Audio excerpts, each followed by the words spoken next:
அப்புறம் சிதம்பரம் பையனை பத்திரம்னு வச்சேன். எங்க பையன்? தம்பி. அப்பா. தம்பி வாப்பா வாப்பா வாப்பா. பார்த்து எவ்வளோ நாள் ஆச்சு? சின்ன வயசுல பார்த்தது. பையன் தாடி கிடிலாம் வளர்த்துட்டான். எனக்கே இல்லை, பார்த்துக்கோங்களேன். அப்புறம் தம்பி என்ன பண்ற? சும்மா இருக்கானா? அப்பா வேலைக்குள்ள போனதான் நம்மளால அப்புறம் செட்டில் ஆக முடியும். படிடான்னு சொல்றேன், ஒரு அரியரை கிளியர் பண்றான்னு சொல்றேன், கிளியர் பண்ண மாட்டேறான்ப்பா. அரியரா? என்னப்பா, என் பொண்ணு டிஸ்டிங்ஷன்ல பேஸ் ஆகி இப்போ பெரிய ஐடி கம்பெனியில் பெரிய வேலையில் இருக்காப்பா. என்னப்பா நீ? அனிமேஷன் பண்ணலான்னு இருக்கேன். ஸோ என்னப்பா அதெல்லாம் ஃபீல்ட் அவுட் ஆன இதெல்லாம் பண்ணிருக்கான்.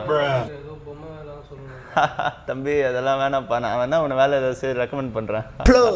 அப்புறம் கல்யாணம் போதா இதெல்லாம் பண்ணுறியா? அந்த தம்பி எப்போ கல்யாணம்? உங்கள் பொண்ணு கொடுத்தீங்கன்னா எப்போ பண்ணிடலாமாம்மா? என்னப்பா தம்பி இப்படி பேசுகிறான்?